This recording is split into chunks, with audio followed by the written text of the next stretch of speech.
Kulikuwa na njaa siku za Daudi muda wa miaka mitatu, mwaka kwa mwaka, naye Daudi akautafuta uso wa Bwana.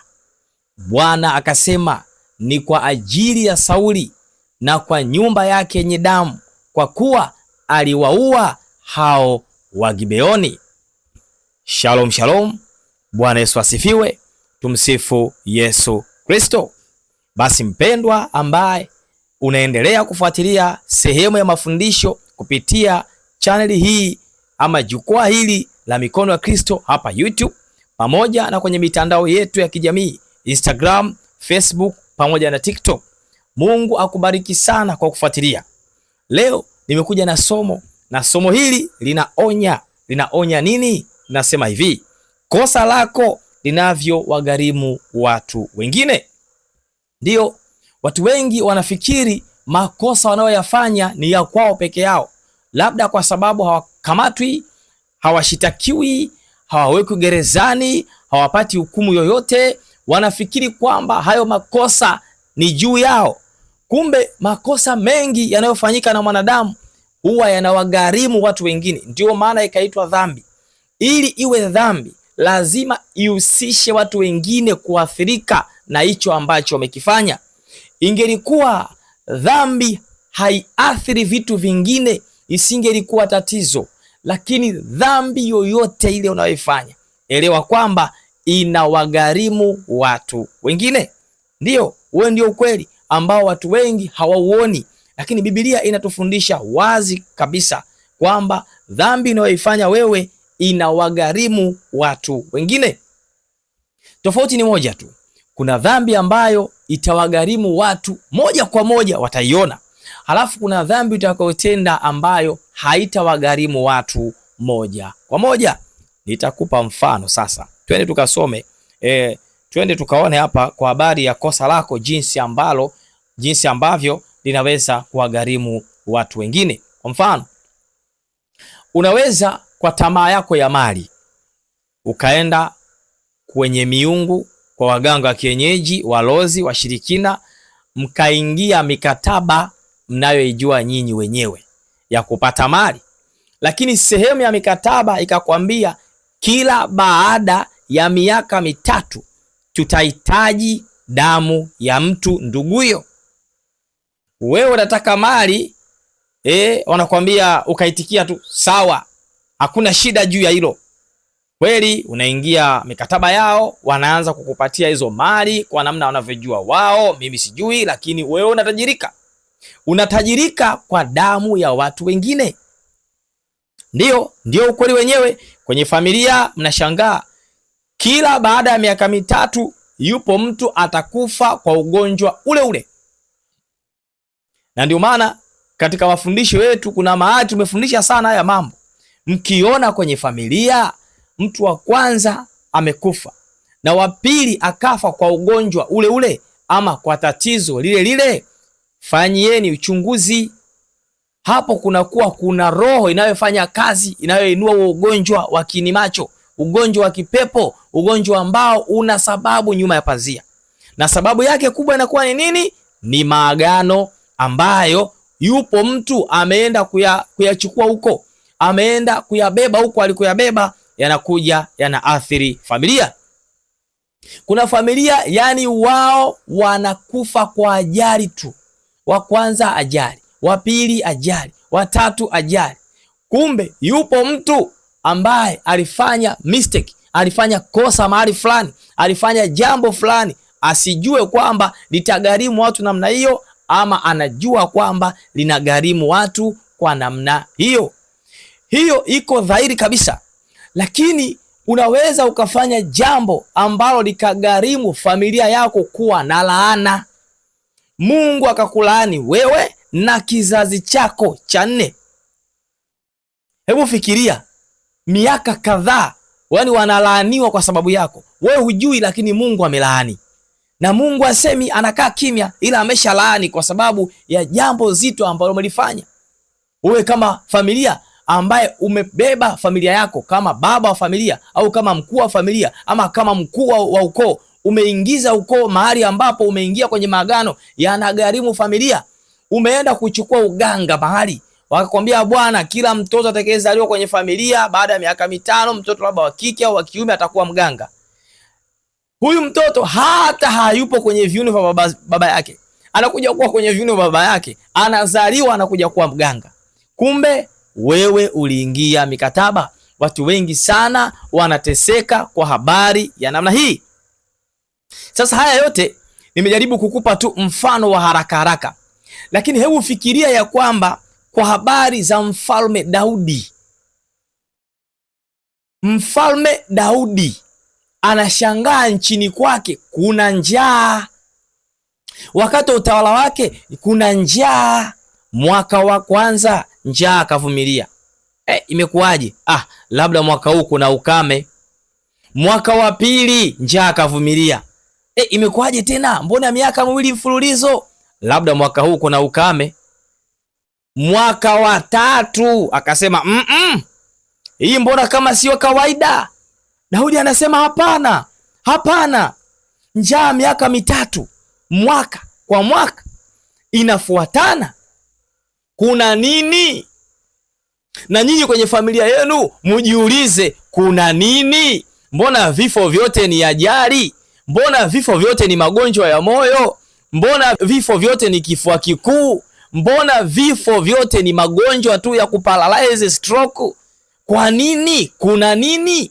Mbona magonjwa yote wanadondoka chooni? Mjiulize, kwa nini? Usipuuzi haya mambo. Daudi alifanya uzembe, alipuuzia. Anakuja kukumbuka kuuliza mwaka wa 3, na Mungu analijua, alikuwa analijua vizuri hilo swala, hakulisema. Amekaa kimya kwenye ufalme wake, kwenye kiti cha enzi, anaona mfalme wake anateseka, anaona mtumishi wake anateseka, anaona hivi. Ile njaa unafikiri ilikuwa inamhusu Daudi peke yake? Ilikuwa inahusu nchi nzima. Ndiyo manake taifa zima limekumbwa na njaa. Kama wapo waliokufa kwa njaa, wapo waliotaabika wakafilisika kwa njaa, wapo ambao walidhoofika kwa njaa, wapo ambao walipata ulemavu wa kudumu kwa hiyo njaa. Tatizo, yupo mtu amefanya jambo ambalo limeenda kuwagharimu wengine. Kumbe katika familia zetu, katika maisha yetu, katika utawala ambao tunamiliki, kila mmoja na utawala wake, wengine kiongozi sehemu fulani, mwingine amebeba dhamana kwenye kanisa, mwingine amebeba dhamana kwenye kikundi. Unafanya jambo linawagharimu wale wengine wote ambao uko nao eneo hilo. Sasa Daudi anakwenda mbele za Mungu kuuliza kunani? Mbona njaa miaka 3 mwaka kwa mwaka? Maana yake haikupumzika. Yani mwaka huu njaa, mwaka uliofuata njaa, mwaka uliofuata njaa. Ndio maana unaambiwa mwaka kwa mwaka. Daudi anamwendea Mungu. Neno linasema vizuri, naye Daudi akautafuta uso wa Bwana. Sio kwamba alitafuta uso wa Bwana uko wapi? Hapana. Daudi alikwenda magotini. Daudi alikwenda kulia mbele za Mungu. Daudi anakwenda kumwambia Mungu, nini tatizo? Nimekuja mbele zako mtumishi wako, najinyenyekeza malangoni kwako. Uniambie Bwana wa majeshi, nini tatizo? Na wewe pia ujiulize hivyo hivyo, nini tatizo? Mbona watoto wangu wanaondoka kwa ugonjwa ule ule? Mbona familia yangu inaondoka kwa ugonjwa ule ule? Mbona sipumziki? Mbona uko wetu ndio una vichaa tu? Kila huyu kazaa kichaa, yule kazaa kichaa, yule. Nini tatizo? Mwambie Mungu, nenda magotini, muulize nini tatizo, kama Daudi alivyouliza nini tatizo. Usipuuze. Wangapi mnaona kwenye familia zenu haya mambo yapo? Yaani mnatazama tu, Mungu bwana, Mungu amenipa jaribu. Sio jaribu. Muulize Mungu akwambie kama jaribu linamhusu. Usikae ukatazamia tu, ndio Mungu kanipa jaribu hili, mtoto wa kwanza mlemavu. Ndio Mungu kanipa jaribu hili, wa pili mlemavu. Ndio Mungu kanipa jaribu hili. No, nenda mbele za Mungu, muulize hii ni nini? Kama Daudi alivyouliza, uliza na wewe, hiki ni nini? Bwana akasema ni kwa ajili ya Sauli. Tazama, sio Daudi. Daudi ndio mfalme. Alafu kuna mtu anaitwa Sauli. Anambia ni kwa ajili ya Sauli na kwa nyumba yake yenye damu. Ile damu tena nini? Wana ng'ombe, wamechinja ng'ombe. Nini kimetokea? Yaani Daudi alichanganyikiwa kivipi? Lakini Mungu anamwambia kwa kuwa aliwaua hao wa Gibeoni. Unaona? Sauli kaenda kutafuta kiranga, akawaua watu wasio na hatia wa Gibeoni. Mungu akakasirika. Na wewe nenda mbele za Mungu, umuulize Mungu amekasirikia nini familia yako? Amekasirikia kitu gani? Kilitendeka nini? Hakikuhusu wewe. Daudi hakikumuhusu. Watu wote alikuwa anaongoza Daudi hakikuwahusu, lakini walihusika kwenye madhara yake. Mvua ambayo iligoma kunyesha, maana yake vitu vilikuwa vikame. Kama ni mimea ilikauka yote, kama ni mifugo mingi ilikufa. Ukame wa miaka mitatu sio mchezo, maana yake mifugo mingi ilikufa, watu wengi walipata hasara. Vivyo hivyo kwenye familia yako, watu wengi wameondoka, watu wengi wamepata hasara, watu wengi wamefilisika, watu wengi wameshindwa kustawi sawa sawa, watu wengi hawasomi, wanaishia kiacha shule. Yani nyie kwenye ukoo wenu ndo mnaacha shule tu. Imekuwaje? Yani nyie kwenye ukoo wenu mkifika darasa la mitihani mnaanguka tu. Mnakaa tu mnachekelea, mnakaa tu mnatazama, mnakaa tu mnaona sawa sawa. Nenda magotini, muulize Mungu. Uwezi? Tafuta watumishi wa Mungu wakusaidie. Nini tatizo? Muulize Mungu, kuna tatizo gani? Mbona sisi ndo tunaanguka tu kipindi cha mitihani? Mbona watoto wangu tu ndo wanaanguka? Mbona watoto wangu tu ndio wanafeli? Nini tatizo? Kama Daudi alivyouliza, usipuuze. Sauli kawaua wa Gibeoni, Mungu amekasirika. Ndio Daudi anapata picha sasa. Kumbe tatizo Sauli kawaua wa Gibeoni. Daudi akaamua kuwaita wa Gibeoni, kuwaambia jambo hili mwataka itendeke nini? Unaelewa vizuri? Ukisoma aya ya 3 anasema vizuri, anasema basi Daudi akawaambia hawa Gibeoni, niwatendee nini? Maana yake anatafuta fidia. Na kwa tendo gani nifanye upatanisho mpate kuubariki urithi wa Bwana? Mnaelewa vizuri? Urithi ni wa Bwana, lakini umeingia dosari kwa sababu kuna mtu kaenda kubeba janga, mchuma janga ulana kwao. Msemo si mnausikiaga huo? Hakuna aliyejua, lakini tatizo ni huyo mtu mmoja kaenda kuwa watu ambao hawana hatia. Ikabidi mfalme atafute upatanisho. Na Wagibeoni hawakuwa nyuma kwenye swala la kulipa fidia. Wakataja fidia kubwa, na Daudi akasema nitaifanya ili nipate upatanisho. Wagibeoni wakawaambia, si jambo la fedha wala la dhahabu lililo kati ya sisi na Sauli. Hawataki fedha, hawataki dhahabu, hawataki mali kuna alichokitaka au nyumba yake, wala si juu yetu kumua mtu yoyote katika Israeli. Daudi mfalme wa Israeli anaambiwa, sisi hatuwataki wa Israeli, hatutaki nyumba ya Sauli, hatutaki fedha, hatutaki dhahabu. Walitaka nini? Akasema mtakayoyasema ndiyo nitakayo watendea ninyi. Daudi anasema, semeni hilo mnataka kulisema ili nipate upatanisho. Na wewe kwenye familia yako muulize Mungu akwambie, ili uwafuate watu ambao walifarakanisha familia yako. Au muulize Mungu, nifanye nini ili jambo lipate kuisha? Sadaka gani nitoe? Ni sadaka ya kawaida ama ni sadaka inayouma? Ama nimwendee nani nikamuombe msamaha kwa ajili ya familia yangu, kwa ajili ya ukoo wangu? Mbona tunateketea? Mbona tunaangamia? Mbona hatuelewi maisha yanaendaje? Shida iko wapi? Nenda magotini, muulize Bwana kwa nini. Usikae kimya. Daudi anasema mtakachokisema, alishajua kwamba hawa ndio waweza kupatanisha, kwa sababu Bwana ameshasema tatizo liko kwa Wagibeoni. Shida ipo kule, wameuliwa wale, wana uchungu, wamekasirika. Wagibeoni kwenye aya 5 wanasema, wakamwambia mfalme, yule mtu aliyetupotezea na kutufanyia shauri la kutuharibu, tusikae katika mipaka yote ya Israeli, basi na tutolewe watu 7 katika wanawe, nasi tutawatundika mbele ya Bwana katika Gibeoni, katika mlima wa Bwana. Mfalme akasema, nitawatoa. Solution. Kwa sababu miaka mitatu, jiulize walikufa watu wangapi? Miaka mitatu, jiulize wanyama wangapi waliteketea? Miaka mitatu, jiulize watu walidhoofika na kufilisika wangapi? Wanafikia hiyo idadi ya watu 7. Wagibeoni wakataka haki kwa haki, waliua watu wetu, waue familia yake. Tena Wagibeoni hawakutaka hata kuwaumiza watu wengine kama vile Sauli alivyowaumiza watu wengine. Mungu akaadhibu taifa la Israeli chini ya mfalme Daudi, watu wengi wakaadhibiwa. Wagibeoni wakawa wastaarabu, wakasema aliyesababisha ni Sauli, tunaomba watu 7 kutoka kwenye familia yake, watoto 7. Mfalme akasema hilo tu, hakuna shida. Wakaitwa kwa majina yao. Tazama, Sauli amewaingiza watu kwenye hukumu ya kifo kwa sababu ya mtu mmoja. Na kwenye familia zetu iko hivyo hivyo. Kuna watu wanaingia kwenye hukumu za kifo, kuna watu wanateseka, kuna watu wanakuwa vichaa, kuna watu wanagongwa na magari, kuna watu wanazikwa tu, hata wale wako wapi wametolewa kafara kwa sababu ya mtu mmoja tu. Lakini nini? Watu hawaendi magotini. Solution hapa na kufundisha wewe, ukiona kwenye familia yako, mimi wala sikwambii wewe ambao unafanya tatizo kwa sababu umefanya makusudi. Wewe ambao unasababisha familia yako inateseka umefanya makusudi. Na wafundisha watu ambao wanateseka kwa dalili kama hizi. Unapoona ukame usio wa kawaida, nenda magotini. Unapoona jambo ambalo halijawahi kutokea limetokea katika familia yako, nenda magotini. Unapoona watoto wako waelewi, nenda kwa magotini. Unapoona shamba lako lielewi, nenda magotini. Ipo sababu. Kuna vitu vya kawaida, kuna vitu ambavyo sio vya kawaida.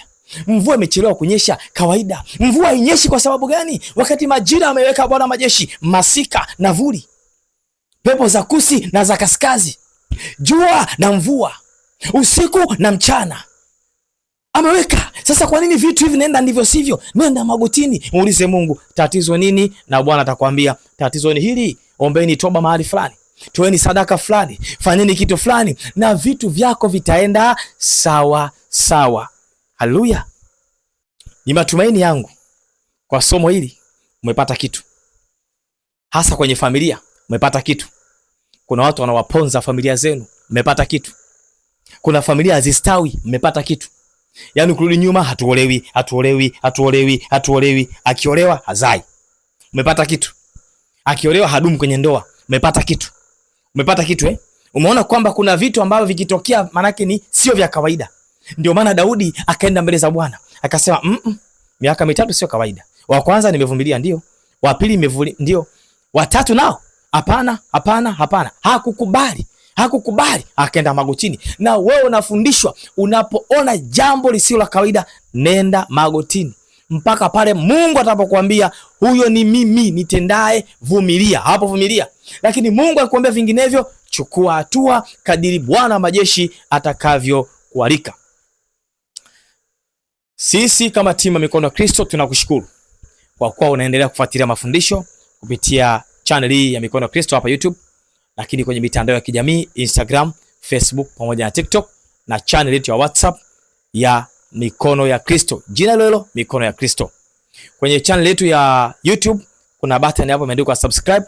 Endelea kubonyeza button hiyo. Bonyeza button ya subscribe wewe ambaye bado haujasubscribe, ili nini? Tutakapotuma mafundisho uwe wa kwanza kupata mafundisho hayo, na uwe wa kwanza kubarikiwa na mafundisho hayo. Lakini pia unaweza kuwa una jambo fulani private, unataka tuzungumze, tushauriane, tuongee. Mafundisho hapa tunafundisha kwa muda mfupi. Labda una jambo zito ambalo linatatiza kama masuala ya kifamilia, kama haya si masuala madogo. Ni masuala ambayo yanahitaji kuchukua maamuzi, yanahitaji kuwasiliana, yanahitaji mtu kuelewa zaidi. Ila kama umenielewa, chukua hatua, hamna shida. Kama hujaelewa, namba za simu ziko hapo. Upo nje ya nchi, tunapokeaga simu za kutoka nje ya nchi, weka +255. Hata huko uliko unawezekana unapata matatizo ya aina hiyo. Ghafla mnafukuzwa watu kazi. Yaani ghafla visa yako si imefanyaje, unatakiwa urudi kwenu. Ukiona vitu vya namna hiyo vimekuja ghafla, kaa vizuri magotini, muulize Mungu, hii ghafla imetoka wapi? Mungu afanyaje kitu kwa ghafla? Mungu anafanya kitu ambacho utakuwa na taarifa nacho kwa namna yote ile. Sio ghafla, utajiandaa tu. Jambo la Mungu alinaga ghafla. Labda lile ambalo la unyakuo amesema itakuja ghafla, hilo ni ghafla, lakini sio ghafla. Unyakuo huwezi kusema ghafla wakati umeweza kutangazwa tangu enzi ya Yesu, miaka 2000 imepita. Haiwezi kuwa ghafla. Kumbe hakuna jambo la ghafla lolote, tunakubaliana sasa. Hakuna jambo la ghafla lolote lile Mungu anasema litatokea. Kwa hiyo likitokea usishangae, alishasema. Sasa wewe taarifa unaambiwa tu visa yako imeexpire, au labda hii si haieleweki, tunakufukuza kazi, simamishwa kazi bwana. Ulikuwa hauna ratiba kwenda likizo, unaambiwa kakae likizo. Inatoka wapi? Nenda magotini. Usipuuze, usichukulie vitu rahisi, usipuuze. Utakapokwenda magotini, Mungu atakusaidia. Ndio maana tumesema kuna namba za simu hapo, unaweza kushare na sisi. Tunahudumia watu wengi. Kiukweli kabisa tunahudumia watu wengi. Nje ya nchi tunahudumia watu wengi. Tunawahudumia watu wengi na Mungu anawabariki. Ndani ya nchi tunahudumia watu wengi na Mungu anawabariki.